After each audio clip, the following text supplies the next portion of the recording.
Hello, everyone. This is Rochelle, the Sugar Mama, and I am joined today by my wonderful husband and holistic weight release expert, Lucas Seipp-Williams. Welcome, Luke. Hello. Oh, thank you. I see you have lots of love floating around you right now. Thanks for taking the time to do this interview with me.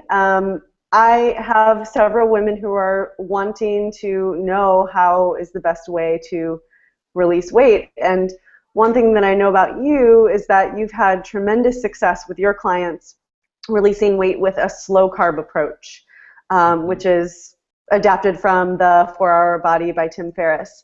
So I wanted, if you'd be willing, to just give us a little bit of your expertise about slow carb. And I have some questions that women have for you.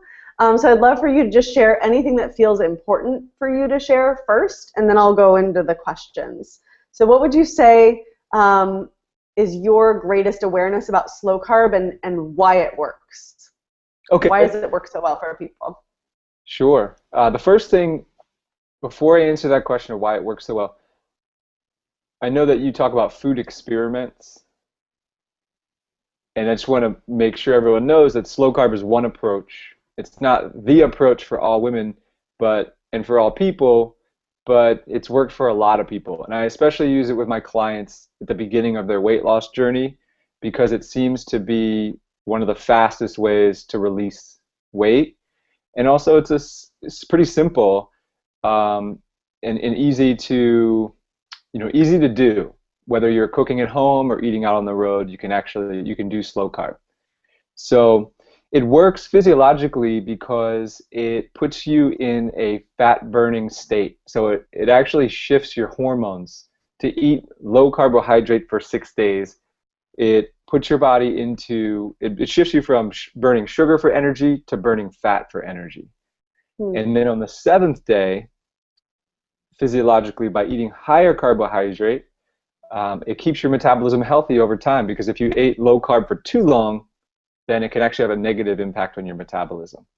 So it works by impacting your hormones, shifting you into fat burning. And 6 days low carb, 1 day higher carb seems to get the fat loss and keep your metabolism high over time. Awesome. Great explanation. And it's interesting because I remember through the late 90s, early 2000s, the Atkins diet was really popular, and everyone was like, I know I need to eat low carb, but this isn't that. This is something different. And slow carb, the paradigm is you eat animal protein and lots of veggies, low starch veggies, and then some beans. So one of the questions that a woman had was, do we have to have beans at every meal? Like, what do you think about that? No, you don't have to have beans at every meal. The beans are in there to make sure that you're getting enough calories, and it's also good protein and fiber. But it's a low carb diet. It's not a low calorie diet. So that's one of the pitfalls. And beans is a way to make sure you're getting enough fiber and also enough calories, because there's some carbohydrate in beans, but just not as much as, say, whole grains or sweet potatoes or fruit.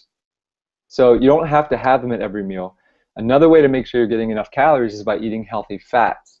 And one of the best healthy fats to eat is avocado. So that's something that you can also include at meals.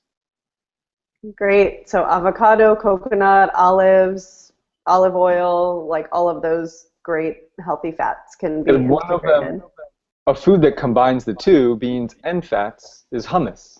So you can have a dollop of hummus or a dollop of guacamole, olive tapenade. What else? Yeah, so those are some ideas. Great. And what's the verdict on nut butters? Because I know for us, we don't actually keep nut butters in the house anymore because we'll just snack on them and eat them till they're gone and not eat any other food. So what's the deal with nut butters? What do you recommend to your clients around that? Yeah, so even though I said healthy fats are really important, that is a pitfall of the slow carb diet.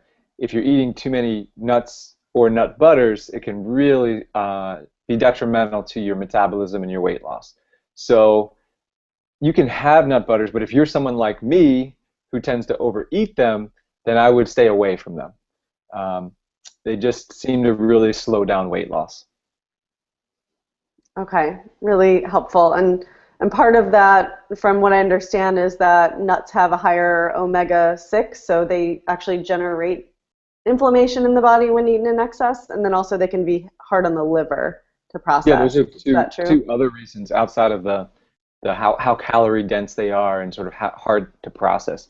But here's what I would suggest. If you like nuts and nut butters, start with them in, and then if you notice that you're not releasing weight or you're not feeling well, then reduce them or eliminate them for a period of time. Okay, great. That's awesome.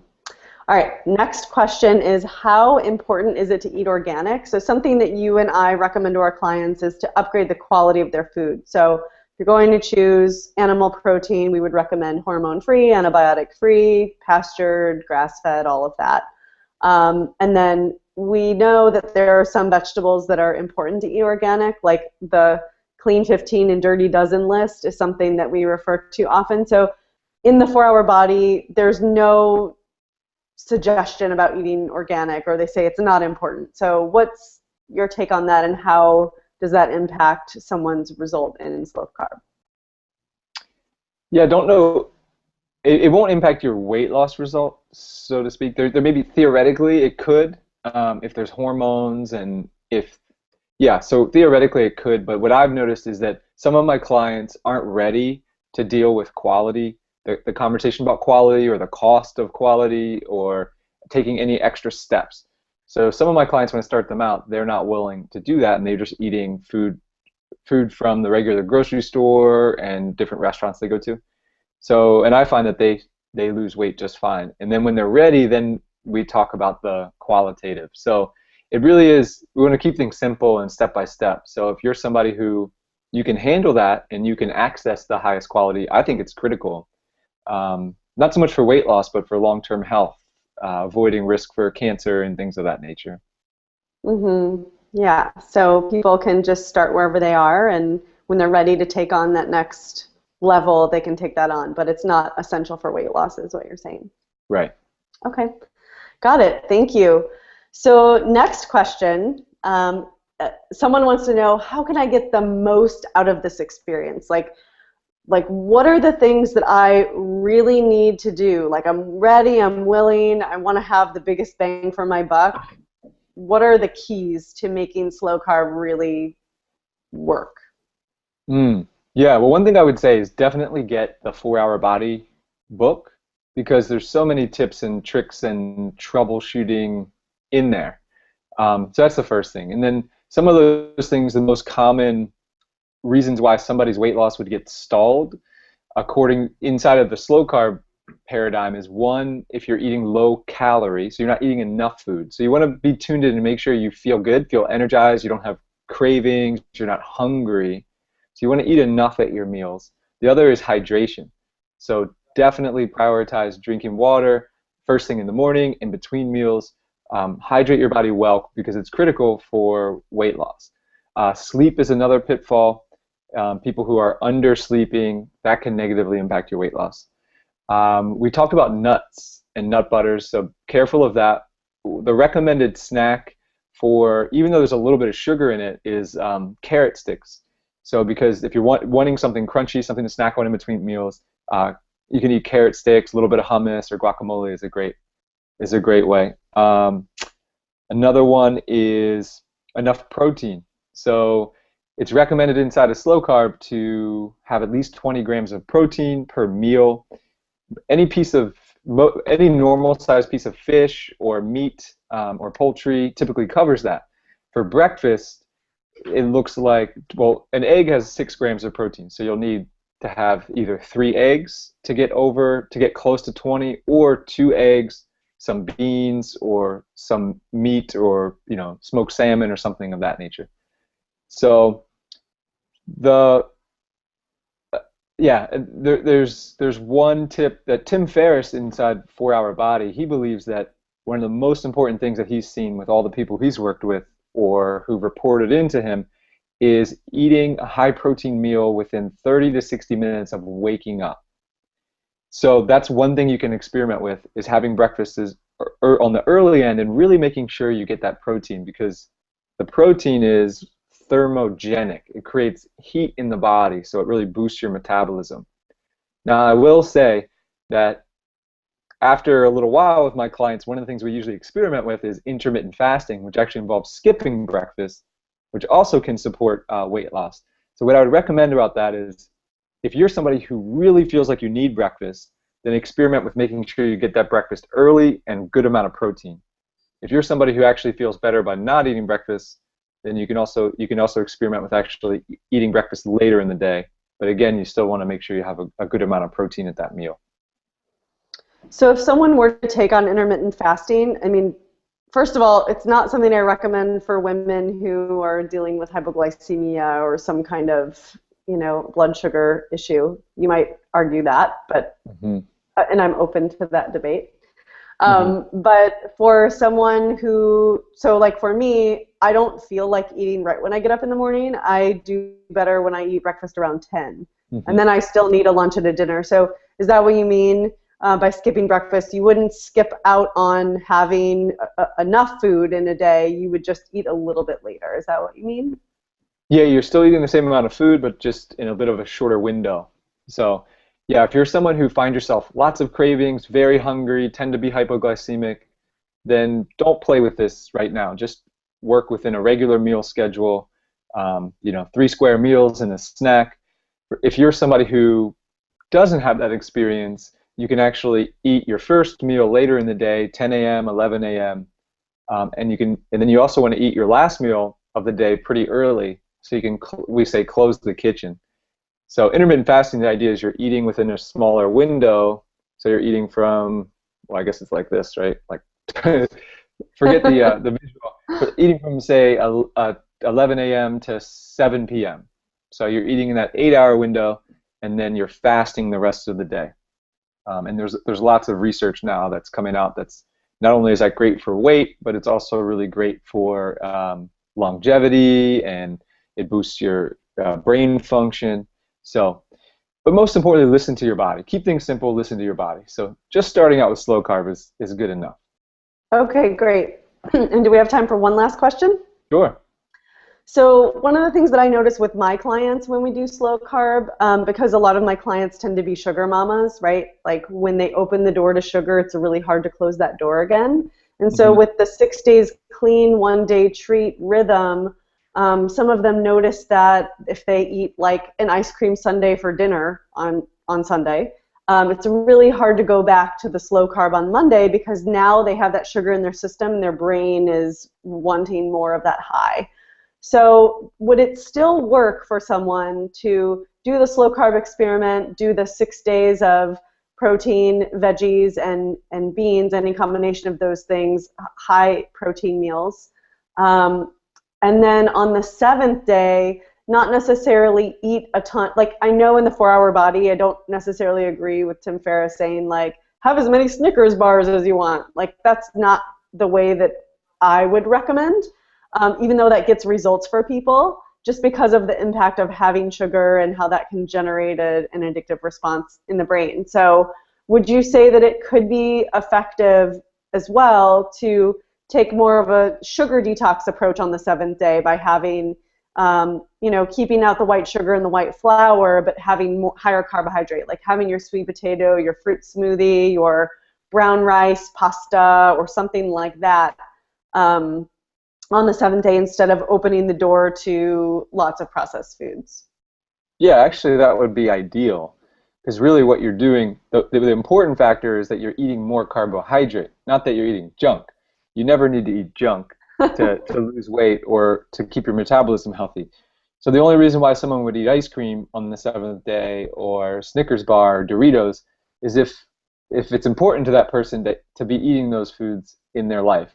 So it's a case-by-case basis, and no matter what, if you're somebody who's a sugar mama, moving from 7th day into the first day, going from high carb to low carb, you want to be accountable You want to be in a conversation with someone. You want to be giving your word and having others listening for. So for instance, let's say your treat day is Sunday and you enjoy your fruit smoothies and your sushi and maybe you have a little bowl of ice cream, and you wake up Monday and you know you're committed to slow carb, and then you have this craving for a pastry.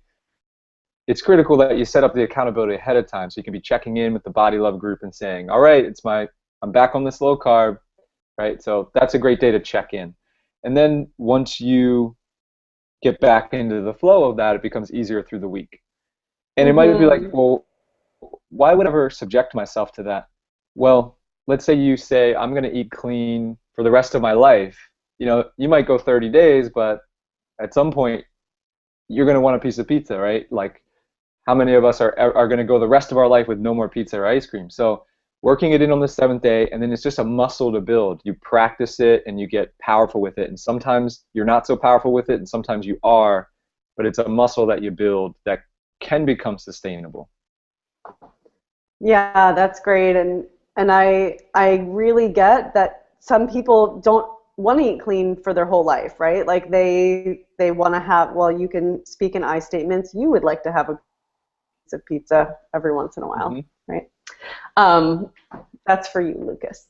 It might be something different for me. So allowing themselves on the 7th day, like the thing that I want, that I don't want to live without, I give myself permission to have that without guilt, but then I go back to giving my word and keeping it the next day so that it doesn't create this snowball effect of eating whatever I want all the time. And I do love that you said to listen to your body. That is so important, and that's the foundation of what we teach all of our clients and in our groups. And that applies to slow carb. So, you know, for someone who is, you know, feeling like it's not a fit for their body, like an invitation to modify that to a place where it does really feel like it's working for them. And then the last thing that I'll say is something that I noticed for myself is that slow carb only worked for me really when I was taking a digestive enzyme supplement because my body has a hard time digesting beans. So for someone who's like miserable and gassy and bloated on slow carb, you know, would you recommend the digestive enzymes be something that they put in? Yeah, definitely. Definitely. And you don't have to eat beans, but just keep in mind you got to make sure you're getting calories. Proteins and vegetables, like green vegetables, there's not a lot of calories in those. So you get it from beans, you get it from fats. If let's say you couldn't eat any fats, you couldn't eat any beans, you could still do slow carb by eating a little bit of sweet potato, eating a little bit of fruit. So it's just easier with beans and fats because you don't have to worry about how much you're eating. If you started to put in fruit and rice to manage your carbohydrate, you'd have to eat a very small amount and make sure you didn't eat too much, otherwise you would stall your weight loss. Okay. Well, I thank you for your expertise and your time and your presence. Thank you so much for sharing with us. And is there any last words you'd like to share? Any charge or invitation you want to share with the ladies? Yeah, so it's body love, right? So love your body up, love yourself up, and hold these experiments lightly. You know, give your word and keep your word. Like every experiment, we only get good information from it if we follow through. So really be powerful and keep your word during this time, and also hold it lightly and see what results come of it. And stay in communication. You know, communicate with Rochelle and Angelina and Alyssa, and if there's more questions or concerns, I'm happy to be around and to answer them. Awesome. You're so generous, Lucas. And you know, on behalf of the whole Body Love community, I say thank you, and I also say I love you. I love you too. You're welcome. Take care. Bye. Bye-bye.